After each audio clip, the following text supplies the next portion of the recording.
Alright, Warpugs, here we go. This is Helldivers from RubixRaptor. Helldivers is Helldivers 2 a dream game?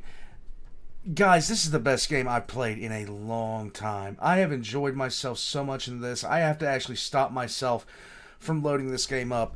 That's how much I'm enjoying it at this, like, right now. I just cannot see myself not enjoying this in the near future.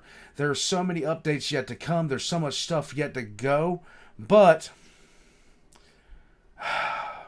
I'm an adult and I have responsibilities, and that sucks.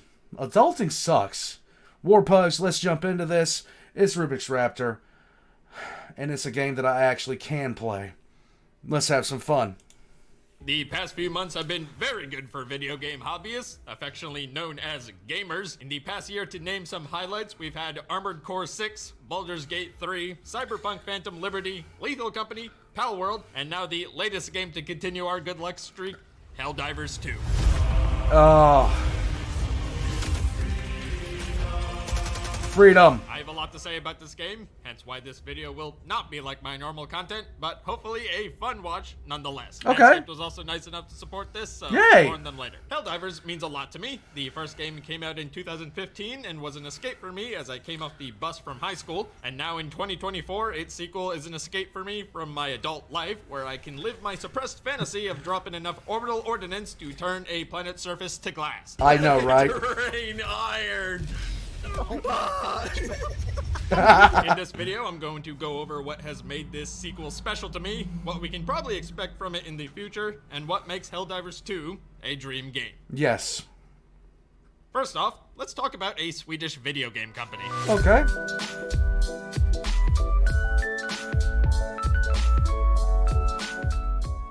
Arrowhead Studios, our protagonist for this story, was founded in 2008 by some rather creative university students that would go on to make games such as Magicka and, of course, Helldivers. If you're quick to connect the dots on the type of games they like to make, it can be described with the phrase, friendly fire. So what surprises is that now, in Helldivers 2, the thing that I die from the most is my friend's mortar sentry.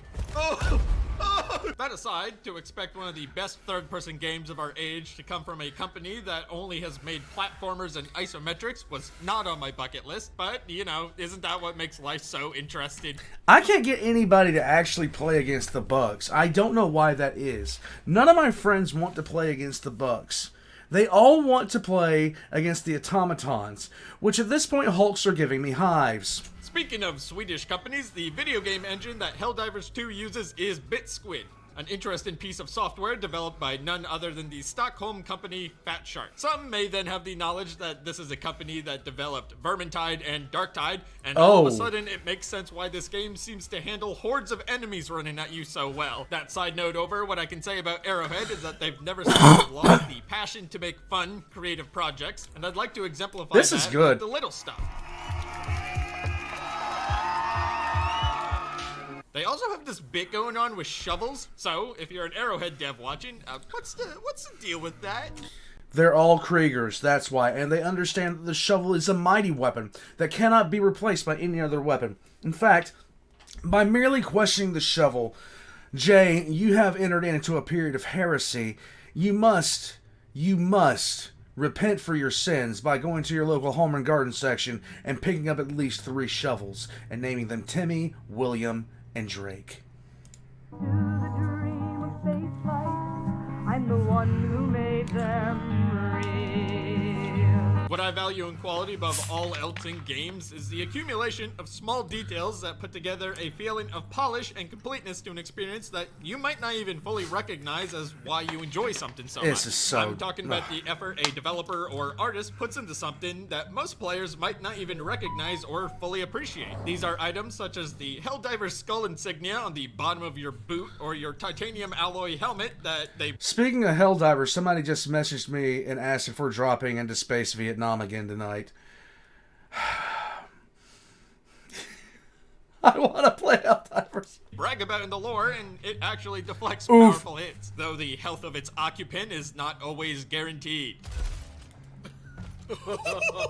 Another great example of this is that despite the game being developed as a third-person shooter, they still went through the effort of giving every single weapon an option to aim down sights in first person. I know, Additionally, they right? gave all these weapons a unique reload animation in first person that are arguably very high quality. There's also a single stratagem that you can get called the Ballistic Shield, an item that gives you a shield, obviously, that takes up one of your hands, and wouldn't you know it, now all of your weapons have a unique one-handed reload in a game that most of the time you'll be playing like this. The small references in this game have also brought me unnatural levels of joy. Yes. For a majority of my time playing so far, I've been using the SC-34 Scout Armor, the description of which reads, "This suit's plutonium-238 nuclear battery enables environmental scanning long after the user has ceased operation," which, intentionally or not, is a direct reference to the Scout Armor from the book Armor by John Stakely, written in 1984, one of my favorite novels of all time, and from which I enjoy this excerpt.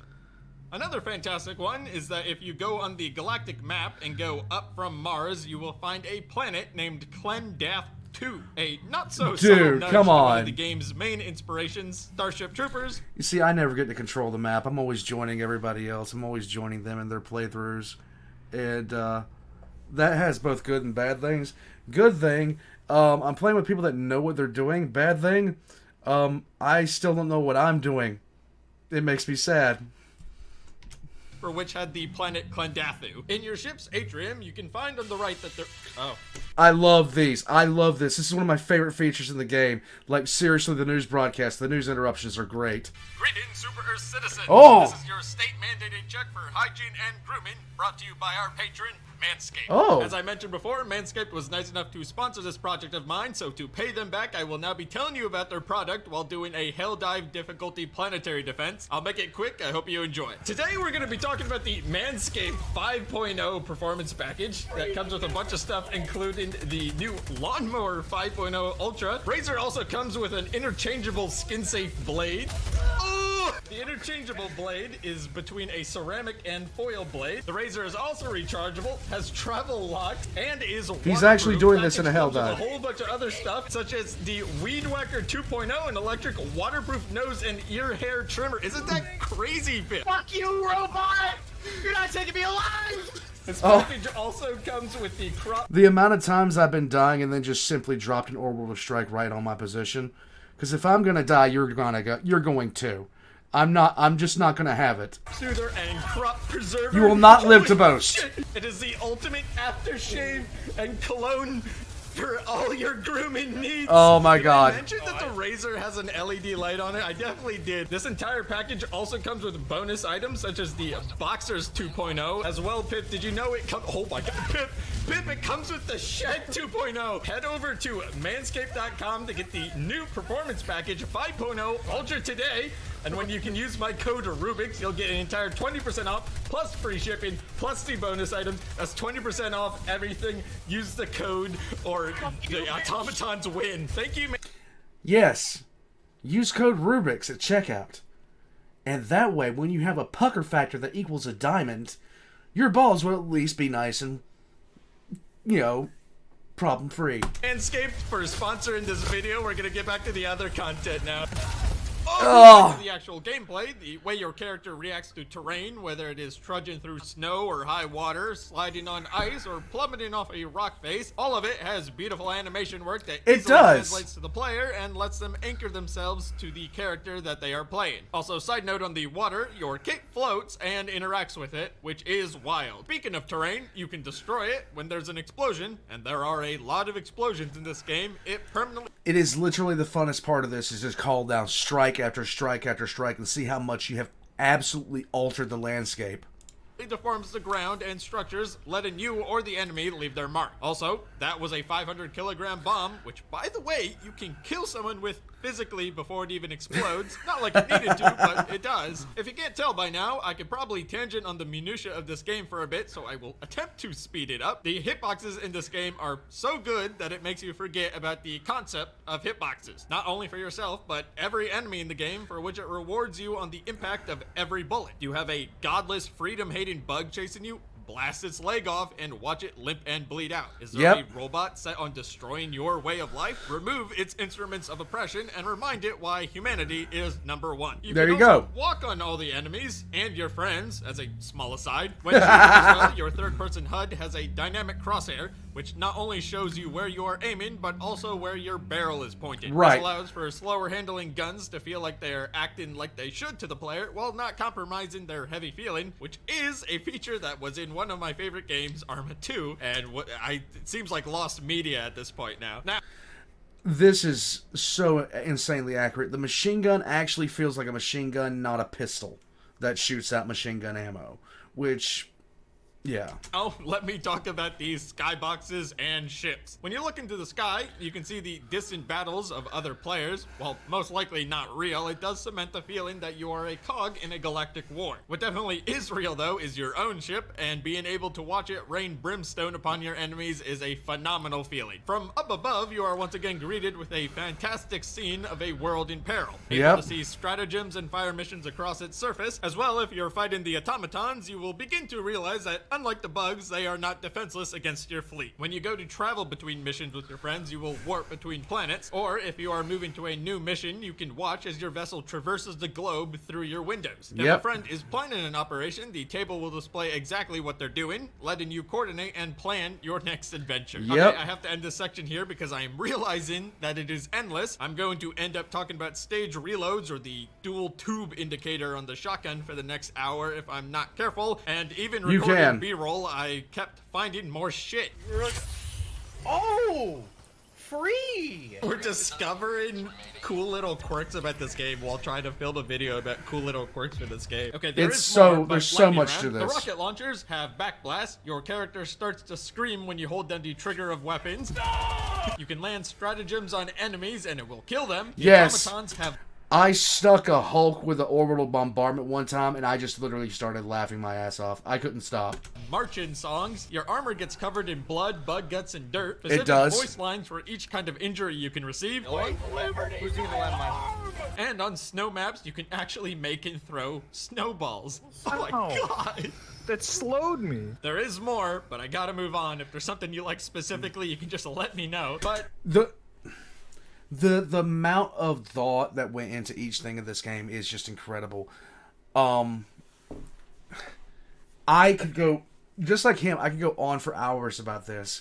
Needless to say, I've never gushed about a game like this I haven't done that in a long time, so that should be enough. I think it is time that we move on to the big stuff.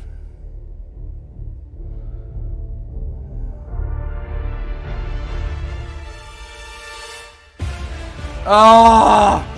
I want to drop! I want to fight for Super Earth!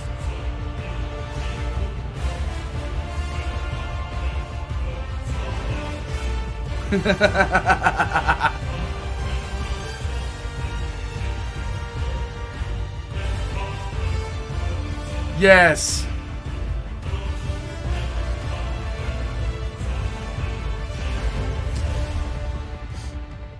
This game is just fun. Its gameplay loop is violently simple. Meet up on your ship with your friends, pick the operation you feel like doing, coordinate your loadouts for this match's playstyle, drop through atmosphere like Prometheus Return to Earth, clear your landing zone and gear up, kill the traitors of democracy, burn the traitors of democracy, do objectives, loot points of interest, get to the extract, and leave. Now, what truly makes this loop good is the freedom, pun intended, in which you can get it done and the possibilities that can occur while you're getting it done. Don't want a safe landing? Start your mission in the middle of an enemy's base. Want to Thanks, Locke. focus on loot? Find a radar station and scan the map. Don't want to be swarmed by enemy reinforcements? Try a stealth run against an enemy encampment. This last one I can't recommend trying enough.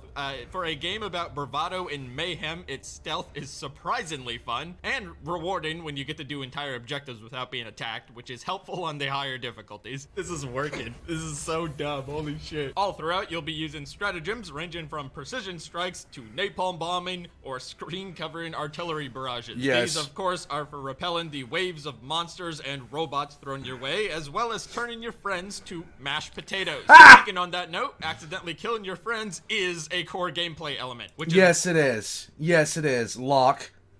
wild. You're left considering if you should use a specific call-in because you have a teammate in its radius, or you find an arc thrower, but you... About this, you're gonna when the video for this comes out, you will see. When the video I'm gonna make comes out for this, you will see. Locke got me killed 10 times. Oh. No one wrong move will molecularly disassemble a squad mate. The fact that you can have friends with you is a difficulty multiplier. One of the games that feels like it also does this is Escape from Tarkov, where you can bring a full squad of 5 people, but you risk blasting each other apart in a friendly fire incident. Though, unlike Escape from Tarkov, when you are obliterated by your team, most of the time, it is a laughing matter, and a lot of the times, it's very fun. I'm shocked you have an arc thrower. Get it? Shocked? Yeah. I knew it was coming. I tried to get away. The drop pod and respawn system is great, letting you get straight back into the fun, and when the reinforcement... There's nothing more fun than that when you're sitting there and you're fighting like a desperate last stand, when there's just wave after wave of automatons coming to you and you're sitting there trying to evac.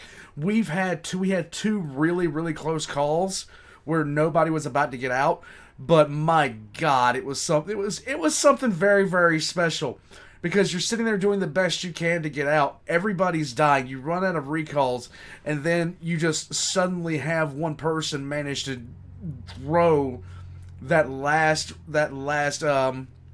reinforce tether, and then 3 of you drop in right into the middle of everything, and then you immediately die.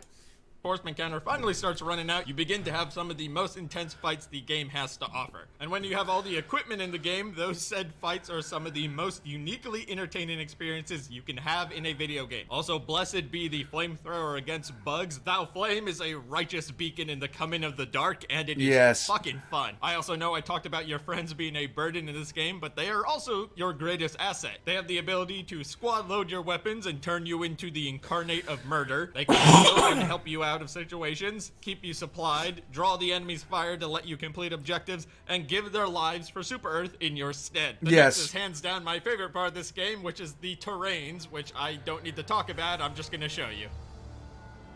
I mean, look at this. Look at this. This is what the game looks like. It's fucking beautiful. I want to drop now.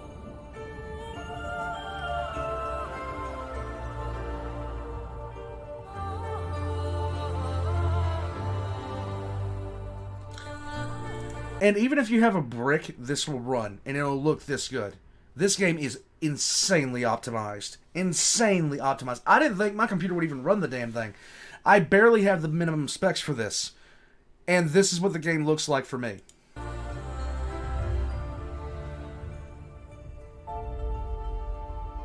I want to drop now. I must go spread democracy.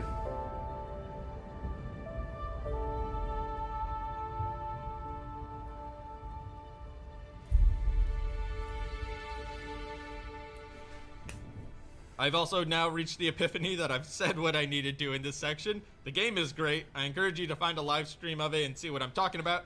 Never mind, I just remembered the ragdolls. The ragdolls in this game, especially the diving and then ragdolling, is peak. Holy shit! I haven't enjoyed diving this much since Max Payne, and the ragdolls remind me of my favorite game of all time, Arma 3, which probably deserves its own video down the line in the future. Okay, I'm done. Let's talk about the world of Helldivers. Yes, you get a cape. You get a cape. At the end of the Helldivers tutorial, your graduation from training is marked by receiving your cape, a feature to combat armor that is utterly ridiculous, yet it's perfection when trying to convey what kind of universe you are now a part of. That is, a satirical dystopia that uses hyperbolic American culture where virtues such as bravery and courage drown out common sense, and it is absolutely hilarious. Also, if the irony of everyone talking about liberty and freedom while having no liberty and freedom is lost on you, wazam, now it isn't. This world is also conveyed to you through almost entirely organic means. Besides the boot up of the game, there is no screen covering cinematics feeding you lore. Where you begin to learn about the world is idle conversation with your ship's crew. I can't Can't believe I'm here for the first real Helldiver activation in 100 years. The orders that you're given for battle, and the ever-present propaganda being beamed into your atrium. The only thing that can stop them. A Strong economy. Don't let your family get murdered. Spend your extra cash today. Keeping this passive lore momentum going, all the equipment descriptions reflect this same tone of comedic irony. For example, the yogurt armor. Apparently, some corporation thought it would be good marketing to dress humanity's elite soldiers in yogurt advertisement and then hurl them at alien worlds. It's also an armor that you get free at the start of the game. Everyone has Yogurt armor. dipshit. It came free with your fucking Helldivers. I'm also not proud to say that we've used the yogurt armor a little too much. Grenades! Salvo them! Yogurt core! Yogurt point down! Gems. Okay! That was a great yogurt advertisement. Yes. Continuing on the lore, it's meticulously intertwined with every aspect of the game, including the loading tips, which, by the way, I got this one, and then I went back to play the first game and immediately got it again. Nice. To go drink and drive. Once you are on a planet, however, the lore is a lot more hands-on, able to find points of interest with object descriptions and left-behind info logs. Also, some good pieces of environmental storytelling. Side note, Yep. the flamethrower does not set off hell bombs. My intrusive thoughts checked. However, what makes this game's story special is it's happening live and being created by the community while Hell bombs are amazing. being shepherded by the developers. In the first week, you might have seen the memes that the Battle of Malevelon Creek created, a planet in permanent twilight with thick jungles that left players LARPing the Vietnam War and have Yes. Malevelon Creek is Space Vietnam. in the time of their lives. The battles on this planet quickly becoming not just part of the game's culture, but the actual lore of the universe and the current war. On the developers' end, when the legions of Helldivers liberated the worlds of Angels, Ventures, and Heath, it became an in-game event, and news broadcasts about it began to play while the characters on your ships began to talk about it. All of this culminates to create an atmosphere and culture that has a direct impact on gameplay. The Society of Super Earth puts a pretty low value on human life, and everything reflects Very much that. so. The turrets do not have fail-safes. They will kill you to get to the enemy. Your weapons, like the railgun, even have an unsafe mode with predictable results. Even if you and all of your friends die in a mission, as long as the objectives were complete, it still counts as a full victory. Yep. All in all, the question of is the Helldivers 2 story good can't be answered yet because it's ongoing. I think, however, what they've shown so far has been phenomenal, and I can't wait to see where it progresses to. And speaking of the future, let's go ahead and try to predict it. Let's go.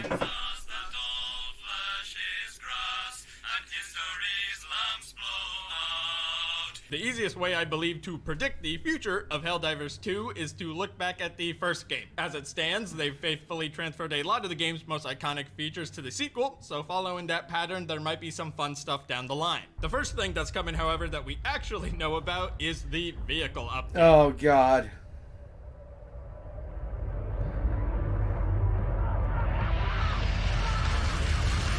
Got a job for you, 621. One of the best parts of Helldivers 1 was the Met call-ins that turned I literally can't wait for this. you into a god of war until you ran out of ammo or exploded. As well, if you look at certain wreck sites in Helldivers 2, you can actually find the model of the battle mechs that are most likely coming to the game. You can also find the wrecks of armored personnel carriers, which is also in Helldivers 1, which is exciting. There's also the wreck of a dune buggy / jeep, which is also super neat. That rhymed. Yes. The next thing is the enemies, and you may have noticed there This game is Good Times Rhymes with War Crimes. The game. There's a very large section of open space under Super Earth. I In the can't first wait. game, this is occupied by the Illuminate, an ancient alien civilization with technology beyond our understanding, and was also my least favorite to fight in Helldivers 1. That being said, I think their mechanics would be much more fun to go against in a third-person environment, so I am still looking forward to it. Another thing from Helldivers 1 is a new mission type, like boss battles, which I'm gonna put my hat in the ring and say if you let us make bigger lobbies to fight Helldiver raids with like one stratagem each, I will be in Super Earth heaven. There's also different map types like cities, which I couldn't get footage of from Helldivers 1 at the moment, but they are super cool. Lastly, there's a ton of guns that could be added from the first game. We of course have our classics like the Liberator, the Scythe, and the Breaker, but I desperately want the bolt action Constitution rifle. Also on that note, give us bayonets, or an idea that I'm going to steal from one of my Nice. patrons, please give us melee weapons. Do even it! if they are terrible. Anyway, Do it! another amazing topic transition incoming. Speaking of terrible, let's talk about the game's shortcomings. There are some. There are If some. you were to have seen the Steam reviews on the first day of launch, this looked a lot different. It used to have mostly negative reviews, and almost all of them were about the game's anti-cheat called GameGuard. GameGuard is a kernel-level software, meaning it has access to the core files of Windows and essentially everything that runs on your computer. In the cybersecurity world, we would call that a rootkit. Now, I am personally not bothered by this, and I trust that it would never be used nefariously, as many other games like Fortnite or Fall Guys or Rainbow Six Siege all had similar software. However, I'm not going to minimize the concerns other people have, especially if security of your system is a higher priority. I essentially agree that this invasive form of anti-cheat is bad. On top of that, this has caused game issues even in my friend circle where it can't let certain people play, which blows. On top of the GameGuard stuff, Helldivers still has plenty of glitches, and I want to everyone play will against the most likely bugs. experience a game where they barely make it to extract just for it to crash or something to break horrifically and you lose the mission. This problem is way more fixable, and I expect it to be resolved soon, but it,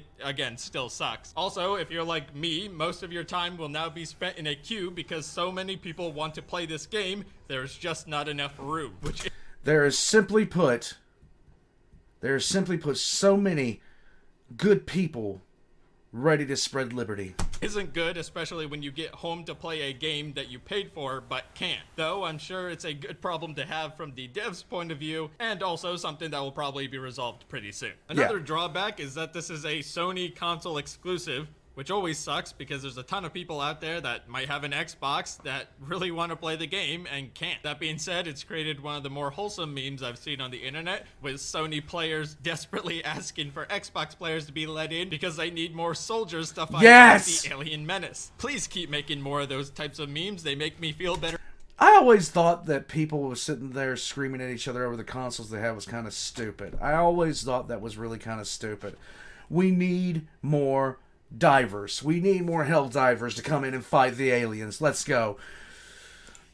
About people. My last caveat I want to point out is that there is a cash shop, which always feels icky to me. It allows you to spend real money that allows you to buy armor sets as well as a battle pass with some okay-ish weapons. I know, of course, that this game wants a long lifespan, so these are probably necessary for another 8 years of helldiving, but something about seeing a dollar sign in a video game always puts me off. That being said, you can actually pretty easily earn premium currency just by playing the game, and I've been able to buy everything I've wanted just from the loot I've gathered, so that is a huge positive. It's also better than Helldivers 1, where you needed to buy 17 separate DLCs on Steam to have the meta gear to play the game. Also, last criticism, please add invite-only lobbies. During the recording of this video, I've had like 16 people from my friends list randomly join and destroy my B-roll, so that would be handy. Alrighty, I am done with the negatives. Oh, wait. Now, despite all those downsides, I still believe Helldivers 2 to be a dream game for me. Everything from its core gameplay to the little details has me enthralled, and the experience of waking up at 4 a.m. to play on launch with my friends is going to be a core memory I'll have for the rest of my life. This was also my first swing at a video essay, so hopefully I was able to convey my passion for the subject. You did good.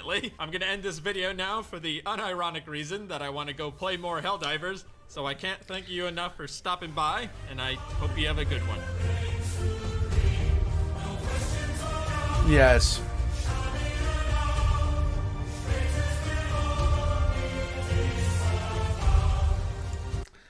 Helldivers is literally that game right now. I have not played anything like this. I doubt I'm going to play anything like this in the future. This game is unrestricted amounts of fun. It is simple, it is direct, it is to the point, and it is ridiculous. And people that are online, like, getting freaked out over it, like, oh, would you calm down? Please, for the love of God, calm down. It's a game. It's ridiculous. And it's fun. People need to stop and need to calm down. Badly. I want to go shoot bugs. I want to go shoot bugs, like, right now. Warpugs, if you see me on Helldivers, or if you don't see me on Helldivers, and you want to play, join the Helldivers chat in Discord. That's where our Helldivers are right now. Warpugs, We want to see you fighting for liberty. You need to fight for liberty. Or you're a traitor. And you're not a traitor now, are you? Warpugs, I'm going to head out from here. I'm going to sit there and see if it's possible for me to get 1 or 2 games in at some point today. I don't know if I'm going to be able to or not, but I want this. I want this badly. I need this for my soul. Oh my god, I want to play Helldivers right now. We're done. Check the links in the description below. Like, comment, subscribe, all that kind of stuff. Warpugs, I will catch you next time. I need the drop.